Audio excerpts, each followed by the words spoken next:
Hey everybody, and welcome back to the Whiskey Cove. And on today's episode, we look at the whiskies to look out for in the month of August. Run the VT.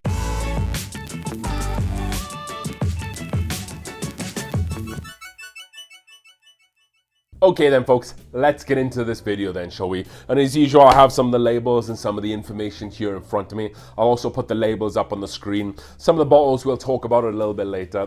I wasn't able to find the labels, but we'll still talk about them. Some of these, I try to use my best research. I try to find as much information as I can about these. Some of these come out maybe in July or the back end of July or something, and maybe I get held up back a little bit.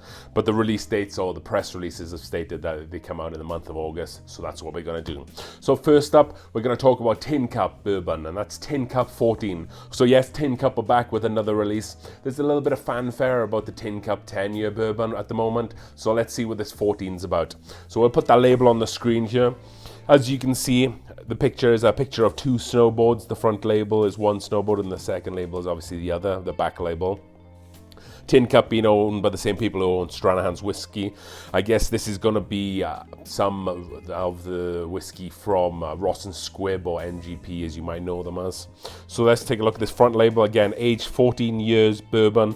Nice picture of the Rocky Mountains there.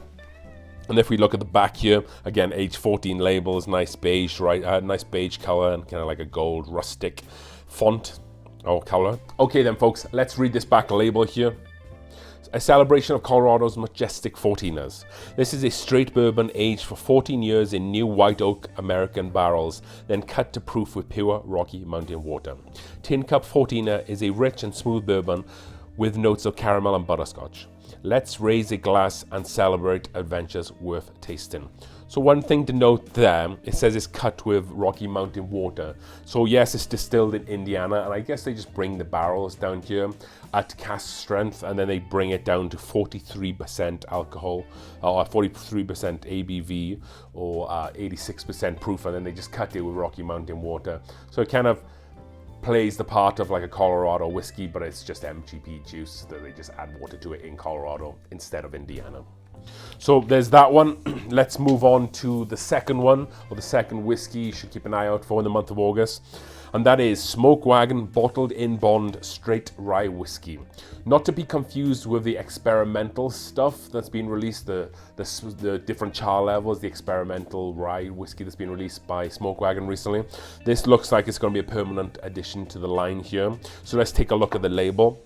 Full green label here, much kind of like the Wagon Uncut and Unfiltered. Wagon Bottled in Bond Straight Rye Whiskey. 50% of course, or 100% proof because it's bottled in bond. So let's take a little look at the back label here. Distilled from a traditional rye mash bill consisting of 51% rye and 49% malted barley. A high percentage of corn adds a nice rich sweetness that balance out the flavor notes of rye's big black pepper and cinnamon spice, creating a flavor profile that starts off creamy, rich with fruit and candy flavor that has a big, bold, complex, spicy finish that lingers for eternity. So this rye kind of looks like it's more geared towards the bourbon fans out there. It's got a pretty low rye, or the lowest rye mash bill you can have for a rye. And kind of like the notes for this are more rich sweetness and then creamy with some fruit. So again, yeah, it's kind of geared more towards the bourbon drinker, which, you should come to expect, I guess, with Wagon, because they do bourbons and this is kind of like their first rye outside of the experimental series. So it makes sense that they're already appealing to the original customers.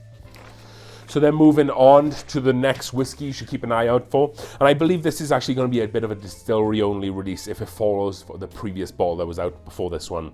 And that is the Square 6 Evan Williams Bourbon Experience. So if we take a look at the label on the screen here, this is going to be the high rye whiskey. So they already put out a bourbon before, which was distillery-only released, or I should say the Evan Williams Bourbon Experience only release. So I assume that this one is going to follow suit.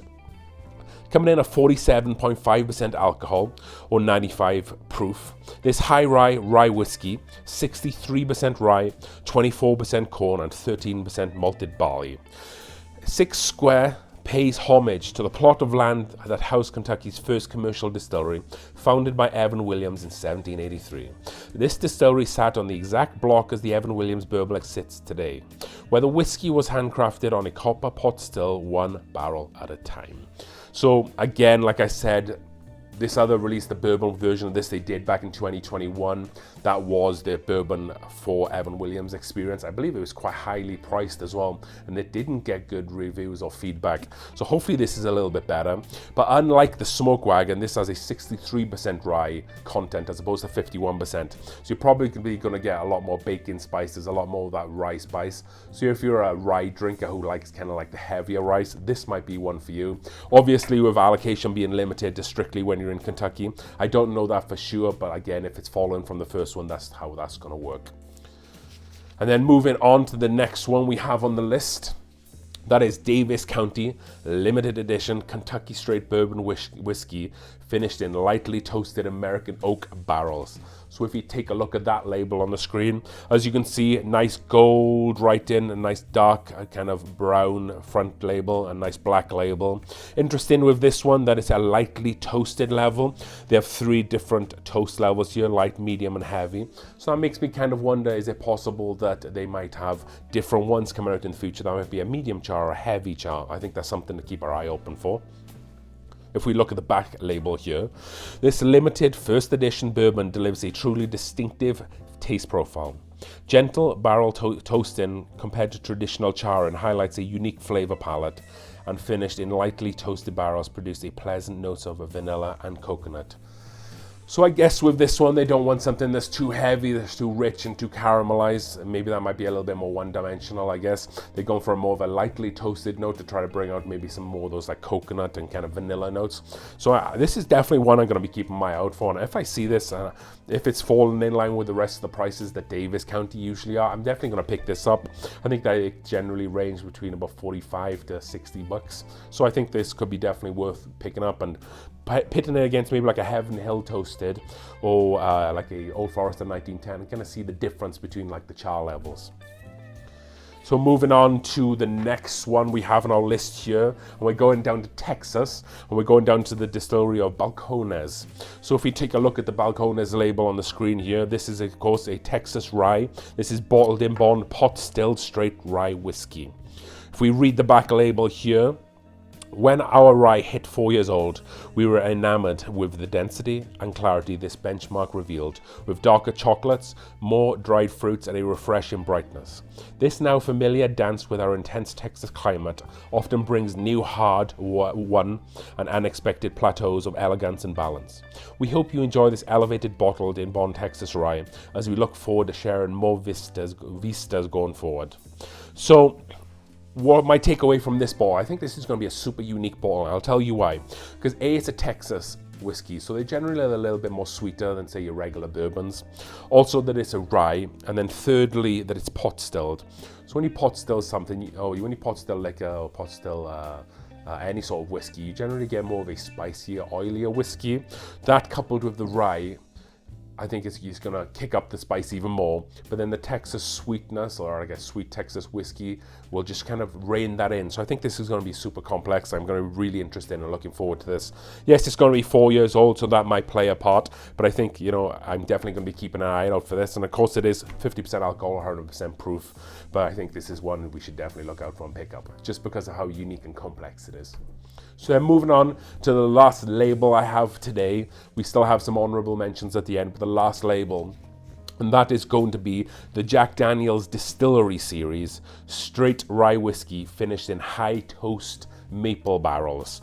So if we take a look at the label here, again, you can see beautiful Jack Daniel's typical label here.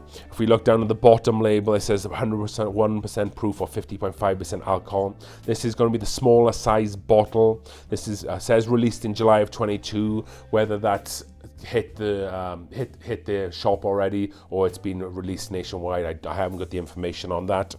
If it's possible, and it is possible that it might just be distillery owned released, because it does say the Distillery Series. But, hopefully, we might be able to see it nationwide, because I have some of the Tasters bottles, the Jack Daniel's behind me, and they say that they were only supposed to be distillery released, but I managed to find them in different places throughout the US, so you never know. But if we take a little look at the back label here, handcrafting each barrel allows the oak and maple staves to influence our award-winning rye whiskey. The sweet aroma of honey and vanilla takes your palate through a journey of maple, raisins, pralines, and butterscotch with a lasting finish of toasted marshmallow. So that immediately sounds fantastic. I think when it comes to kind of like sweet note flavors, I think Jack Daniel's do a fantastic job of that because, you know, Tennessee whiskey is generally more on the sweeter side. This kind of sounds like it's their more traditional rye that they use, kind of like this similar looking label to this actually, and they add the different staves to it to try and get the desired flavor.